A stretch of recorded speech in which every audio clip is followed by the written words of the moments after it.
नमस्कार विद्यार्थी मित्रांनो, आज आपण बघूया ॲट आणि इनच्या मधातला डिफरन्स. चला तर मग सुरुवात करूया. ॲट आणि इनच्या मधातला डिफरन्स आपण जागेसाठी बघूया. For place. ॲटचा उपयोग ठिकाणाच्या अगोदर केला जातो. उदाहरण गाव, मोहल्ला, लाईन, वार्ड नंबर एक्सेट्रा. एक्झाम्पलमध्ये मी सूर्यपुरामध्ये राहतो, यालाच इंग्लिशमध्ये आय लिव्ह ॲट सूर्यपुरा. आणखी दुसरा एक्झाम्पल आहे, प्रतिमा गोपाळनगरमध्ये राहते, यालाच इंग्रजीमध्ये प्रतिमा लिव्हज ॲट गोपाळनगर. तिसरं एक्झाम्पल आहे, आई घरात काम करते, यालाच इंग्रजीमध्ये मदर वर्क्स ॲट होम. चौथं एक्झाम्पल आहे, सपना शाळेत शिकते, यालाच इंग्रजीमध्ये सपना स्टडीज ॲट स्कूल. साधारण प्रमाणात बघितले तर ॲटचा उपयोग आपण ठिकाणाच्या आधी करतो. आता आपण इनचा उपयोग बघूया. इन याचा उपयोग मोठ्या ठिकाणच्या आधी केला जातो. उदाहरण बड़ा शहर, राज्य, देश, महादेश एक्सेट्रा. आता आपण एक्झाम्पल बघूया. सेंटेन्समध्ये मी नागपूरमध्ये राहतो, यालाच इंग्रजीत आय लिव्ह इन नागपूर. दुसरं आहे, मीना मुंबईमध्ये राहते, त्यालाच इंग्रजीत मीना लिव्हज इन मुंबई.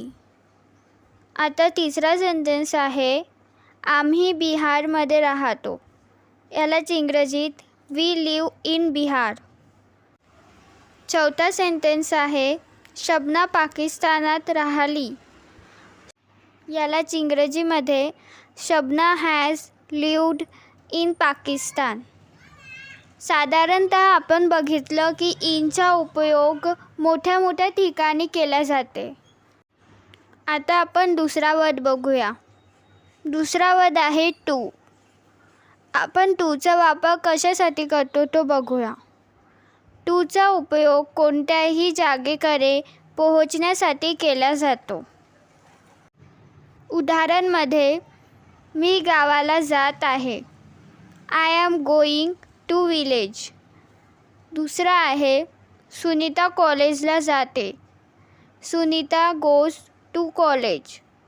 तिसरा आहे, आनंद शाळेत गेला आहे, इंग्रजीमध्ये Anand has gone to school. वडील उद्या दिल्लीला जात आहे, यालाच इंग्रजीमध्ये father is going to Delhi tomorrow. आता आपण त्याचा पुढचा वर्ड बघूया. फ्रॉम. फ्रॉमचा उपयोग कोणत्याही जागेकडून वापस येण्याकरिता किंवा अलग करण्यासाठी केला जातो. एक्झाम्पलमध्ये मी गावावरून येत आहे, यालाच इंग्रजीमध्ये I am coming from village. दुसरा आहे, मी बिहारवरून येत आहे, यालाच इंग्रजीमध्ये I have come from Bihar. तिसरा आहे, ते महाराष्ट्रातून येतात, त्यालाच इंग्रजीमध्ये दे कम फ्रॉम महाराष्ट्र. चौथा आहे, प्रधानमंत्री दिल्लीवरून येथे येत आहे, यालाच इंग्रजीमध्ये the prime minister is coming here from Delhi. या उदाहरणावरून आपल्याला समजू येत आहे की फ्रॉमचा उपयोग कोणत्याही जागेकडून वापस येण्याकरिता होतो. नोट. हाऊसच्या अगोदर टूचा उपयोग केला जात नाही.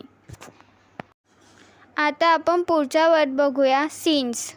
सिन्स याचा अर्थ काय होते म्हणजे पासून. याचा उपयोग आपण पॉईंट ऑफ टाईम सांगण्यासाठी करतो. पॉईंट ऑफ टाईम म्हणजे काय? नक्की वेळ किंवा क्षण.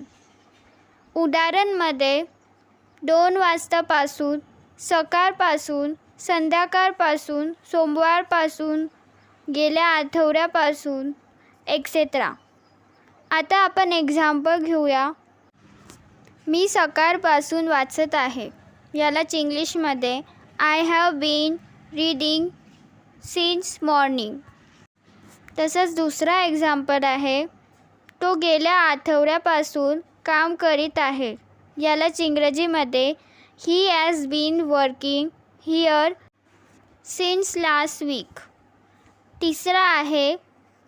ते लोक 1990 पासून बिहारमध्ये राहत आहे. त्यालाच इंग्रजीमध्ये they have been living in Bihar since 1990. आता आपण उदाहरणावरून हे समजलंच आहो की सेन्सचा उपयोग नक्की वेळ किंवा क्षण सांगण्यासाठी होतो. आता आपण बघूया पुढचा शब्द फॉर. फॉरचा उपयोग कशासाठी होतो? फॉरचा उपयोग पिरियड ऑफ टाईम सांगण्यासाठी होतो, म्हणजे कालावधी सांगण्यासाठी होते. उदाहरण घेऊया. 4 तासापासून, 5 महिन्यापासून, 10 वर्षापासून एक्सेट्रा. आता आपण त्याला सेंटेन्समध्ये बघूया. आम्ही 4 तासापासून खेळत आहे. त्यालाच इंग्रजीत we have been playing for 4 hours. दुसरं एक्झाम्पल आहे. तो 10 वर्षापासून दिल्लीत राहत आहे.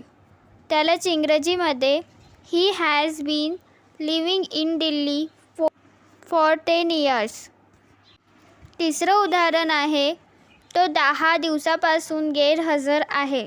त्यालाच इंग्रजीमध्ये he has been absent for 10 days. या सगळ्या उदाहरणावरून हे समजू येत आहे की आपण फॉरचा उपयोग कालावधी सांगण्यासाठी करतो.